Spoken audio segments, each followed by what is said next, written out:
The Vikings complete the AFC South sweep with a 23-13 victory over the Tennessee Titans. This is Between the Lines, presented by Continental Diamond. I'm Tatum. This is Ben.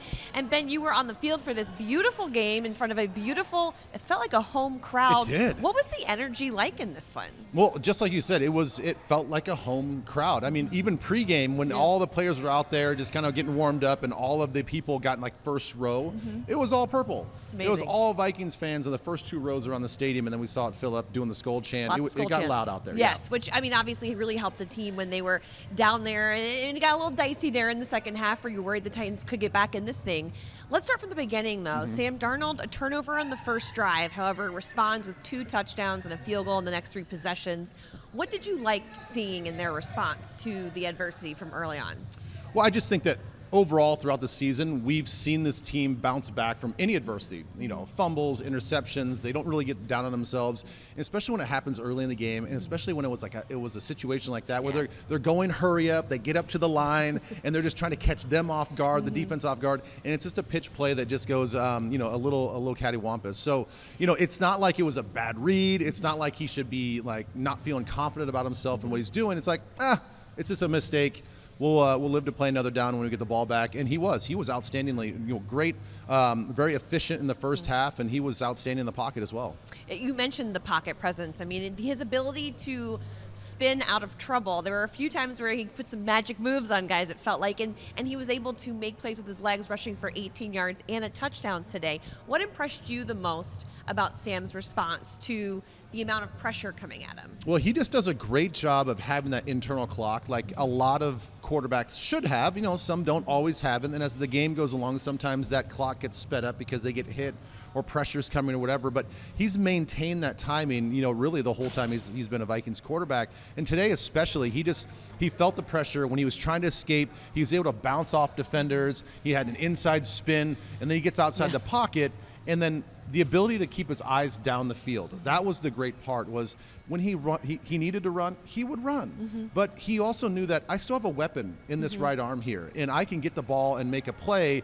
if I just keep my eyes down the field. Even Justin Jefferson had a great job at one point where he saw him break out of the pocket. He breaks off his route, gets down the left sideline, and he finds him. He found Justin Jefferson a lot in this game, which helped Justin get to new historic marks. He passes Torrey Holt and Randy Moss for the most receiving yards in a player's first 5 seasons. He's remarkable, and he continued to be able to be a weapon in this game. Yeah, he's special. And, KOC, he does a good job dialing up certain plays for him. But, the play I just mentioned where he recognizes he has a football sense of, okay, my quarterback's in trouble. My route's done. I'm overrunning my route. Now I have to just find an opening. He has that, just like the innate sense in how to make plays. There was another play later in the game where the ball was snapped back across the field, and he has to really extend his arms out here and just pulls that ball down in a little bit of traffic. So he can make the tough catches. He can make the fast catches. He just uses his brain so well. It's a natural thing? I think so. Yeah. I think that's one of those things where you just are born with it, huh? When he was coming up and was not recruited, he admits that he was a late bloomer. I think he had to find ways to become a high caliber player and a productive player outside of some of these other high school and college guys that just have the size and the speed. He's got to go out there and be a smart football player, and then all of a sudden he was a late bloomer, gets the size and speed, and he puts it all together.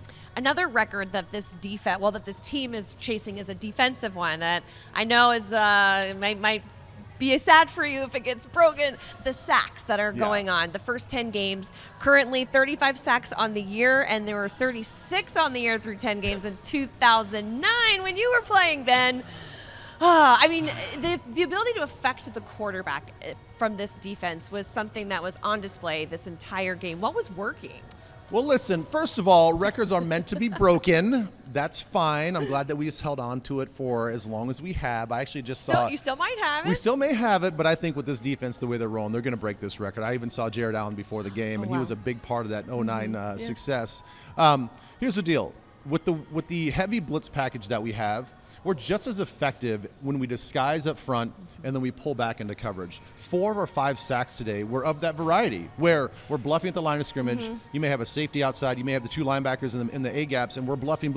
Hey, we're blitzing because we've been doing it all game. They drop back in coverage. We bring 4 guys on the rush, and it's enough to confuse the quarterback. And then we have some dogs up front with those 4 rushers that they can just win some one-on-ones, and that's what happened today. Andrew Van Ginkel, 2 sacks. That brings his total to 8 on the year. Yeah. Patrick Jones is second, 7 on the year because he had 2 today as well. Blake Cashman gets a sack. All of these guys have either tied or surpassed their career high. Yeah. It's incredible what this team has been able to do. 4 sacks in the first half, and they're the only team with 3 players to have at least 7 sacks. I mean, it's a sack-happy defense. I know, talking to Jonathan Gennard after the game, it's like he's like, that's just the way this defense is built. It's not built to focus on one guy and we have this guy, his role is just to go and get sacks. Everybody can contribute. He's like, and we're happy for everybody. Everybody, there's enough food to go around for everybody to eat. And he's always so happy. He was really, really complimentary of Gink and Patrick Jones. I mean, it's been Patrick Jones, hot start to the year. Got a little quiet here the last couple games, but then comes out here with 2 sacks. He's playing at a high level, and sometimes it doesn't always show up in the stat book, but it did today. Yeah, it definitely did. So showing up in the stat book is Harrison Smith's 36th career interception to seal the game. He got so close there so many times. He was finally able to do that in his home state. The Hall of Famer, hopefully, just continues to do it. He will be. I know. He just continues to do it. And the thing is, so last week they get the win in Jacksonville, and I was talking to him in the locker room, and he's like, I'm like, well, it's a win. He's like, it's one of those games where I did my job. All the plays are kind of made in front of me. I didn't really have an impact, but he's like, I'm happy about it. This game in his home state, he has one go off his right hand, a little bit of an overthrown ball, double coverage. You could tell as he laid on the turf face down, he was very disappointed himself. So I'm so happy that he was able to come back, seal the game with an interception. You weren't able to see the broadcast, but he had a lot of disappointment in his face. Yeah, I did not see that. Zoom right in there. So Ben, the Vikings are now 8-2. The Packers beat the Bears today on a last-minute field goal or a last-second field goal block. Blocked it, yeah. Then you have the Lions with that huge win against the Jaguars. Yeah. How does this race shaping up to you as the Vikings now go on the road to face this Bears team that's really struggling? Yeah, I mean, the thing is, first and foremost, we got to control what we can control, and being that it's going to be the end of a 3-game road trip. Guys are going to be a little bit tired. We can't go to Soldier Field and play down to the Chicago's level. We are the better team. We know that. We can't go in there thinking that we're just going to win this game just by showing up. So we got to go out there and prove that we're the better team. That's exactly what happened in Jacksonville, or with Detroit and Jacksonville. They went out and proved that they're the better team. It seems like to me in this division, it's Detroit's to win right now. They're so strong. We just have to keep getting wins because it's a battle for that second place, and Green Bay is going to be a tough out. It's going to be a very tough out. That's all it is in the NFL.